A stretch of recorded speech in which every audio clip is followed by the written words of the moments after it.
ज्ञानेश्वरी अध्याय 2 भाग 1. भिकार दुबळी वृत्ती सोडून उठ तू कसा. कौरवाच्या बरोबर युद्धाला उभे ठाकल्यावर अर्जुनाच्या लक्षात आले की आपल्याला जवळच्या नातेवाईकांशी युद्ध करावे लागणार असून त्यांना ठार मारावे लागणार आहे. वास्तविक पाहता ही गोष्ट त्याला नव्याने समजली असे नव्हते. तरी पण प्रत्यक्षात त्याच्या समोर बघितल्यावर त्याचे त्यांच्याबद्दलचे प्रेम उचंबळून आले. समोर दिसणाऱ्या सगळ्यांना मारून राज्य मिळाले तरी त्याला ते नकोसे झाले. शोकाने व्याप्त झालेला अर्जुन त्यावेळी रडू लागला. तो सर्व आप्त समुदाय पाहून त्याला विलक्षण मोह उत्पन्न झाला. त्या योगाने त्याचे चित्त द्रवले. म्हणून मोहाधीन झालेला अर्जुन चिखलात रुतलेल्या राजहंसाप्रमाणे अगदी कोमेजून गेलेला दिसला. त्यामुळे मी आता युद्ध करत नाही असे म्हणून तो हताश होऊन बसला. अर्जुन याप्रमाणे महामोहात जर्जर झालेला आहे हे श्रीकृष्णाला अजिबात आवडले नाही. तो काहीशा उपहासाने त्याला म्हणाला, कोठून भलत्या वेळी सुचले पाप हे तुझ, असे रुचे न थोरास, ह्याने दुष्कीर्ती दुर्गती. निर्वीय तू नको होऊ, न शोभे मुळी हे तुझ, भिकार दुबळी वृत्ती सोडून उठ तू कसा. अर्जुन, ह्या ठिकाणी हे करणे योग्य आहे का? तू कोण आहेस आणि हे काय करत आहेस याचा अगोदर विचार कर. सांग, तुला झाले तरी काय? काय कमी पडले? काय करावयाचे चुकले? हा खेद कशा करता? तू आत्तापर्यंत अयोग्य गोष्टीकडे लक्ष दिलेले नाहीस व कधीही धीर सोडलेला नाही.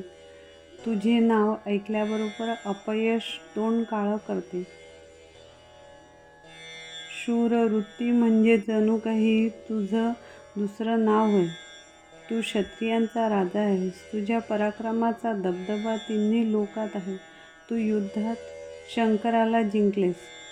निवांत कवचाचा मागमूस नाहीसा केलास. तू गंधर्वांवरही पराक्रम गाजवला. तुझ्या पराक्रमाच्या मानाने हे त्रैलोक्यही तुच्छ आहे.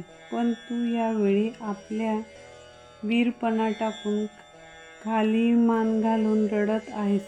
विचार कर, तू प्रत्यक्ष अर्जुनाने करुणेने तुला दीन करून सोडावे.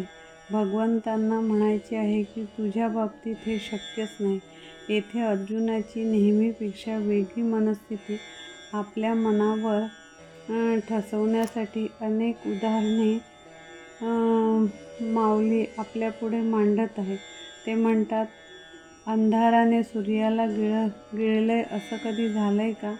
अथवा वारा कधी मेघाला घाबरलं का? किंवा अमृताला मरण येईल का? लाकूड कधी अग्नीला गिळून टाकेल का? किंवा मिठाने पाणी विरघळेल का? दुसऱ्याच्या संसर्गाने काळकूट मरेल का? सांग बरे. किंवा बेडूक महासर्पाला गिळेल का? कोल्हा सिंहाबरोबर झोंबी करेल का? असे अघटित कधी घडले आहे का?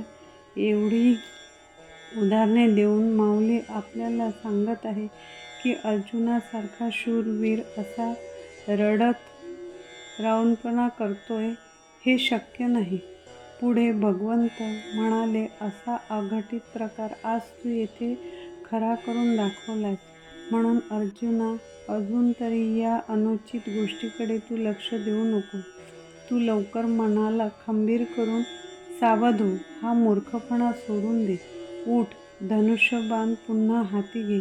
युद्धाच्या ऐनवेळी ही करुणा काय कामाची? अशा भलत्या वेळी तिचे काय काम, काय प्रयोजन? अरे, तू चांगला जाणता आहेस तर मग आता विचार करून का पाहत नव्हेस? युद्धाच्या वेळी कारुण्य उचित आहे का? तुझी दया ही तुझ्या असलेल्या कीर्तीचा नाश करणारी व परलोकात मुकवणारी आहे. म्हणून तू शोक करू नकोस. पुरता धीर धर. अर्जुना, हा खेळ टाकून दे. तुला हे योग्य नाही. आजपर्यंत जे काय पुष्कळ यश तू जोडले आहेस त्याचा त्यामुळे नाश होईल. तू अजून तरी आपल्या हिताचा विचार कर. लढाईच्या ऐन प्रसंगी कृपाळूपणा कामाचा नाही. हे तुझे आजच नातेवाईक झाले आहेत का? आत्ताच त्यांच्याबद्दल का विनाकारण फाजील कळवळा का? एरवी तुम्ही एकमेकांशी लढावयास निमित्तच हुडकत